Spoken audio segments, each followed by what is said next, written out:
Akhirnya panitia itu pada lihat saya. Ini orang ada apa kok melihat ke atas ya?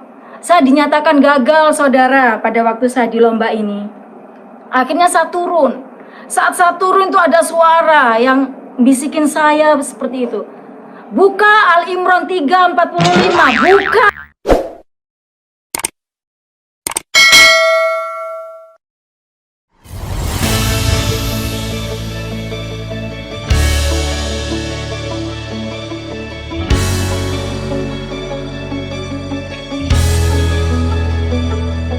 Selamat siang, nama saya adalah Maria, tapi nama lahir saya Tati Puji Suryati. Saya lahir di Jombang, mana Jombang itu terkenal dengan kota santri ya. Ayah saya orang Jawa, ibu saya orang Madura. Nah, saya ini seorang guru ngaji, saudara. Suatu hari, ayah saya itu masuk Kristen. Dia mendoakan saya pas malam hari ya, itu saya dengar sekali, nama saya disebut. Saya marah, saudara. Terus saya katakan pada ayah, aku nggak akan mau mengikut seperti engkau, ayah. Aku nggak akan mau ikut Kristen. Saya katakan begitu, saudara. Akhirnya apa? Saya ingin mengislamkan ayah saya kembali. Akhirnya saya berniat sholat tahajud untuk mengislamkan ayah. Karena memang saya nggak suka dengan orang Kristen ya. Saya berpikiran orang Kristen itu menyembah manusia. Manusia bercawat kok disembah. Itu pikiran saya dulu. Ya saudara, begitu jahatnya saya. Akhirnya saya tidur. Nah, kalau sholat tahajud itu kita tidur dulu, tengah malam bangun, baru kita sholat, namanya sholat tahajud. Saat sholat tahajud, keinginan saya satu, ayah saya kembali masuk Islam. Setelah saya sholat, saudara, usolli sunatal tahajuti rok'ataini mustaqbilan kiblati ada anillahi ta'ala, Allahu Akbar. Saya melihat salib. Saya berkata, kenapa Yesus mengikuti aku? Aku nggak suka Yesus. Dia manusia bercawat loh, kok ngikutin aku? Saya bilang begitu. Akhirnya kedua kalinya saya sholat lagi. Usolli sunnata tahajuti rakaataini mustaqbilan kiblati ada anillahi ta'ala, Allahu Akbar. Tetap salib Yesus ada di sajadah saya. Ya, itu seperti celemek ya, celemek kecil untuk orang muslim yang sholat seperti itu. Datang lagi dia, saya marah, kenapa Yesus ngikutin aku sih? Aku nggak suka Yesus, saya katakan begitu. Akhirnya saya sholat lagi, saya ingin konsentrasi, saya sholat lagi. Saya doa sama Allah saya, Allah Subhanahu wa Ta'ala. Saya doa supaya saya konsentrasi. Ketiga kalinya dia datang kembali, saudara. Dan saya nggak mau sholat lagi, saya lepas sajadah saya. Saya menghadapi kehidupan saya seperti selanjutnya, seperti biasanya, ngajar ngaji. Ya, ngajar ngaji murid saya banyak, saudara ya. Karena saya ngajar ngaji tidak hanya di satu tempat, ada di beberapa tempat. Kalau sekarang murid saya banyak yang sudah tua nih. Karena dari SMP saya udah ngajar ngaji, SMA pun saya ngajar ngaji, dan seringkali di lomba kiroat ya. Kalau tibaan juga saya juga yang kiroat gitu. Nah, suatu hari saya ada di lomba kayak musabaqah tilawatil Quran MTQ. Qad aflahal mu'minuna alladzina hum fi sholatihim khoshi'un. Pada saat saya membaca ini, saudara, saya lihat salib Tuhan di depan. Apa yang terjadi? Saya cuma begini. Ini apa artinya kok ada salib begini? Sedangkan saya benci Yesus loh. Saya benci dia. Kenapa dia datang sama saya? Akhirnya panitia itu pada lihat saya. Ini orang ada apa kok melihat ke atas ya? Saya dinyatakan gagal, saudara, pada waktu saya di lomba ini. Akhirnya saya turun. Saat saya turun itu ada suara yang bisikin saya seperti itu. Buka Al-Imran 3:45. Buka. Kamu belum pernah buka ayat itu. Akhirnya saya buka ya, saya penasaran ini ayat apa sih? Saya buka. Saya kaget, saudara, tangan saya gemeter. Kenapa ini ayat ada di Al-Quran ya? Kenapa ini Al-Quran kok menyebutkan Yesus adalah Tuhan? Isa ibnu Maryam wajihan fid dunya wal akhirah. Al-Imran 3:45. Coba buka, saudara. Isa ibnu Maryam wajihan fid dunya wal akhirah. Itu yang saya ingat. Isa putra.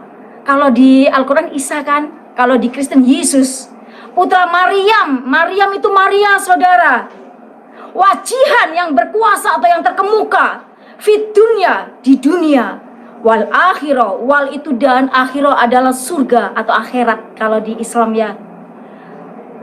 Artinya Isa bin Maryam wajihan fid dunya wal akhirah adalah Yesus atau Isa putra Maria berkuasa atau terkemuka di dunia dan di akhirat. Kalau Yesus saudara itu terkemuka atau berkuasa di dunia dan akhirat, dia bukan manusia, dia bukan seorang nabi, tapi dia adalah Tuhan. Dari situ saya bertobat. Ya saudara, itu pertobatan saya. Karena bukan orang lain yang mengatakan, oh Yesus adalah Tuhan. Al-Quran sendiri mengatakan sama saya. Betapa fanatiknya saya dulu. Saya yang benci orang Kristen mengatakan Yesus manusia bercawat. Tapi Tuhan Yesus datang pada saya melalui ayat saya sendiri. Ayat Al-Quran yang saya pegang. Itu pegangan saya setiap hari. Karena saya seorang guru ngaji. Ya. Akhirnya saya bertobat saudara. Mengikut Kristus. Tidak enak saudara. Bukan gimana kita harus memikul salib. Tahu nggak, setelah saya masuk Kristen, bukannya saya mengalami kesenangan saudara, enggak. Saya dibenci keluarga saya dikucilkan keluarga saya. Akhirnya saya pergi ke Surabaya, merantau. Tapi saya percaya, Tuhan akan memimpin saya. Tuhan akan menyertai saya. 5 tahun saudara pergumulan saya. Di situ saya ketemu ayah rohani saya, Bapak Pendeta Simanjuntak, yang punya GBI Efrata Surabaya yang sekarang sudah terbakar ya gerejanya. Dari situ saya dididik sama beliau. Saya yang tidak bisa doa, saya yang tidak bisa nyanyi, nada pun saya tidak tahu saudara. Tapi Tuhan telah memakai saya, orang yang tidak tahu apa-apa ini, sehingga saya bisa WL. Saya juga bisa share firman, itu bukan kekuatan saya, tapi karena Tuhan. Akhirnya saudara, saya bergumul 5 tahun. Saya ingin Tuhan kembalikan keluarga saya. Tuhan ingin pulihkan keluarga saya supaya saya diterima kembali. 5 tahun tepat saudara. 5 tahun pergumulan saya, Tuhan jawab. Saat saya WL saudara di gereja itu, karena ada pembakaran gereja jadi ibadahnya ada di rumah, dilempar batu saudara dari luar. Itu batu bukan kena saya, tapi batu melayang di atas kepala saya. Padahal itu pas kacanya itu tepat kepala saya, tapi dia melayang batunya di atas kepala saya turun ke sini. Saat saya selesai WL, keluarga saya datang pakai jilbab semuanya. Dia katakan, Maria pulanglah, engkau tetap anakku. Betapa luar biasanya Tuhan. Kalau kita mengikut Tuhan, memang awalnya kita mengalami seperti dikucilkan, kita mengalami kesesakan. Tapi ingat saudara, Tuhan tidak pernah meninggalkan kita. Tuhan menyertai kita dimanapun kita berada. Bagaimana saya dikucilkan keluarga tidak diakui. Saya sebagai anak terakhir sakit saudara. Karena apa? Harapan ibu saya sebagai seorang guru ngaji. Tapi kenapa bisa masuk Kristen?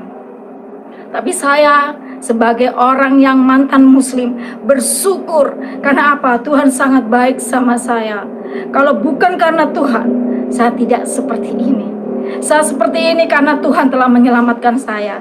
Kalau saudara yang punya pengalaman seperti saya, kalau saudara masih muslim-muslim seperti saya, coba saudara buka ayat Al-Imran 3:45. Temukan artinya. Apa itu artinya? Saudara akan bertobat seperti saya.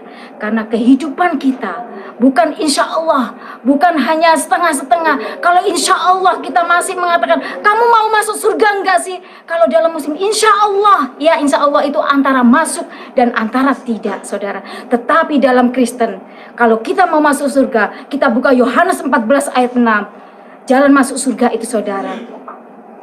Akulah jalan kebenaran dan kehidupan. Tidak ada seorang pun yang datang kepada Bapa kalau tidak melalui aku. Itu ayat emas saya saat saya bertobat. Saudara tahu nggak? Setelah saya dibaptis, apa yang terjadi dalam kehidupan saya? Saya punya rambut ini panjang sampai ke lantai karena nggak pernah dipotong ya. Karena saya pakai jilbab. Sebenarnya jam 3 sore itu waktunya saya ngajar ngaji saudara. Tapi saya nggak ngajar. Ibu saya udah menunggu depan pintu. Kamu dari mana? Saya bilang saya baptis. Itu waktu saya masih setelah baptis ya. Saya ditarik rambut ini. Masuk kamar mandi. Masuk kamar mandi Maria. Sekarang masuk kamar mandi. Saya masuk. Kenapa? Saya dibaptis selam sama ibu saya. Diginikan 10 kali. Saya seperti ini saudara. Setelah saya udah nggak bisa bernafas, suruh turun. Setelah saya turun, kamu tetap masuk Kristen apa? kembali ke Islam. Saya tetap bilang, saya ingin ikut Yesus Ibu, karena Yesus telah datang sama saya dan menunjukkan saya jalan mana yang benar. Itu saudara kesaksian saya. Biarlah kesaksian saya ini bisa menguatkan saudara-saudara yang ada di sana. Kalaupun kita mengalami suatu pencobaan atau ujian yang berat sekalipun, jangan saudara takut, karena Tuhan menyertai kita. Apalagi masa pandemi seperti ini, mungkin iman kita goyah. Mungkin saat ini banyak orang muslim yang masih ragu untuk mengikut Kristus. Biarlah kita buka ayat Al-Quran kita, dan kita baca di sana Al-Imran 3:45, coba dibaca. Maka saudara akan bertobat seperti saya. Terima kasih.